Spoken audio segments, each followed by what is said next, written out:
नमस्कार मित्रमैत्रिणींनो, आपण वाचत आहोत साने गुरुजी यांचं श्यामची हे पुस्तक. यातील आपण आज रात्रत्रिश्री मुकी फुले हा भाग वाचणार आहोत. तर मग सुरुवात करूया. बारकू, भाकर खाल्ली की नाही रे? येतोस ना आश्रमात? शिवाने विचारले. आई, वाढ ना लवकर, तिकडे सुरूसुद्धा होईल गोष्ट. बारकू आपल्या आईला घाई करू लागला. कसल्या रे रोज उठून गोष्टी ऐकता? रोज तुझी घाई, जा उपाशीच, नाहीतर आल्यावर खा भाकर, बारकूची आई म्हणाली. बारकू खरंच निघाला. त्याला त्या भाकरीपेक्षा गोष्टीच आवडत. त्याच्या पोटाला भाकर पाहिजे होती, परंतु हृदयाला श्यामच्या गोष्टीच पाहिजे होत्या. बारकू व शिवा जल्दीने निघाले. वाटेत ठेच लागली तरी शिवाला भान नव्हते. बोलो बन्सरी धरीनो जय जयकार, श्यामसुंदर हरीनो जय जयकार, अशी आश्रमातील भजनाची धून ऐकू येत होती. बारकू आणि शिवा आले तो शेवटचे समाप्तीचे श्लोक म्हटले जात होते. अहिंसा सत्य अस्तेय, ब्रह्मचर्य असंग्रह, शरीरश्रम अस्वाद, सर्वत्र भयवर्जन, सर्वधर्मी समानत्व, स्वदेशी स्पर्श भावना, ही एकादश सेवा वै, नम्रत्वे व्रतनिश्चये. श्यामने गोष्टी सुरुवात केली. आज मी फुलांची गोष्ट सांगणार आहे. लहानपणी मला फुलांचा फार नाद होता. फुलांसारखी सुंदर व पवित्र वस्तू जगात कोणतीच नसेल. पृथ्वीवरच्या फुलांनी व आकाशातील ताऱ्यांनी माझ्या जीवनावर अनंत परिणाम केलेले आहेत. माझ्या वडिलांनाही फुलांचा फार नाद होता. पूजेला भरपूर फुले त्यांना पाहिजे असत. जास्वंद, कर्ण, गुलाब, रास्तुरा वगैरे नाना फुलझाडे शेतावर होती. माझे वडील गणपतीचे मोठे भक्त. दररोज 21 दुर्वांची जोडी ते गणपतीला व्हायचे. खुरटलेल्या वाळलेल्या दुर्वांना त्यांनी कधी वाहिल्या नाहीत. वाटेल तितके लांब जातील, परंतु हिरव्यागार झुपकेदार लांब दुर्वा ते घेऊन येतील. देवाला साधी दुर्वा व्हायची, ती तरी चांगली नको का, असे ते म्हणत. माझ्या वडिलांपासून फुलांचे वेड मी घेतले, परंतु आईपासून फुलांवर प्रेम करावयास शिकलो. मी फुलांसाठी पहाटे उठत असे. आमच्या गावात बकुळ वृक्ष पुष्कळ होते. बकुळीची फुले फारच सुंदर व सुवासिक असतात. त्यांच्यात मधही असतो. लहान लहान जणू मोतीच अशी ती दिसतात. लहान लहान बटणे जणू असे वाटते. बकुळीच्या फुलांच्या मी परड्या भरभरून आणावयाच्या. सकाळी फुले जमवून ठेवायची व 10 वाजता शाळा सुटून आल्यावर त्यांचे हार करवायचे. वडील ते देवळातील देवांना नेहून घालीत. सकाळी बकुळीची मोत्यासारखी फुले जमवायची व सायंकाळी गुलबक्षीची फुले गोळा करवायची. सायंकाळी गुलबक्षीची फुले जमविण्यासाठी शाळा सुटताच मी पळत जात असे. दुसऱ्यांच्या घरी जाऊन त्यांच्या गुलबक्षीवरची फुले मी आणीत असे, कारण त्यांना ती थोडीच हवी असत. फुलांची आवड आहे कोणाला? देवपूजा कोणाला हवी आहे? देहपूजा करणारे सारे होत आहेत. फुलं तोडून कोणी शेंबड्या नाकात कोंबतील, नाहीतर घामट केसात खोवतील. फुले देवांच्या पूजेसाठी फार तर थोडी तोडावीत, नाहीतर ती झाडावर शोभू द्यावीत. तिथे ती देवालाच वाहिलेली असतात. आज मी फूल तोडू शकत नाही. फुले म्हणजे परमेश्वराची रसमयी सौंदर्यमयी मूर्ती असे मला वाटते. परंतु लहानपणी देवासाठीच तोडून मी जमवीत असे. गुलबक्षीच्या फुलांसाठी मुलामुलीत भांडणे व्हायची. गुलबक्षीचे फूल फार सुंदर असते. फुलांचा देठ लांब, बारीक व कोवळा असतो. देठाच्या टोकाला बारीक मणी असतो. गुलबक्षीची फुले नाना रंगाची असतात. पिवळी, पितांबरी, लाल, पांढरी, शिटकावाची, कितीतरी प्रकार.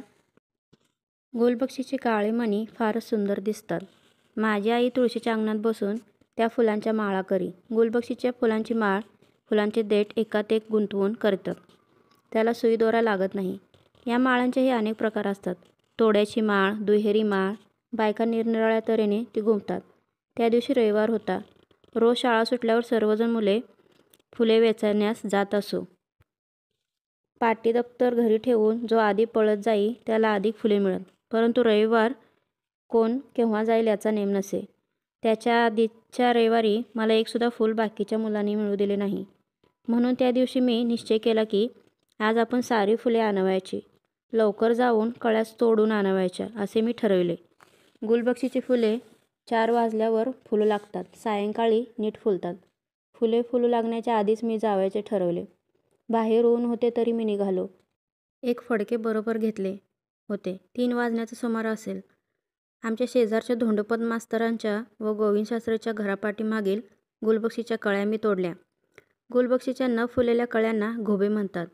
ते सारे घुबे मी तोडून आणले. घरी आल्यावर मी एक तामण घेतले व त्यात पाणी घालून कळ्या टाकून ठेवल्या.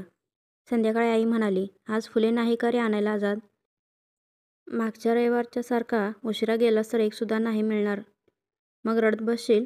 माळेला नाही तर नाही, पण धूप आरतीला तरी 4 आणून ठेव. मी तर केव्हाच आणून ठेवली आहेत.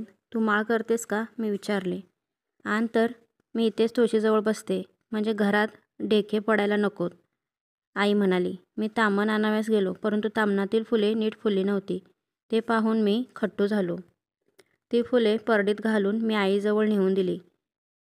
हे रे काय? पाणीचे ठिबकते आहे. कळ्याच तोडून आणल्या होत्या वाटतेस, तरीच नीट फुले नाहीत. श्याम, अरे झाडावर नीट फुलं तरी द्यावेत की नाही त्यांना? एवढ्या काय आदाच्यासारखा गेला उतावळा होऊन?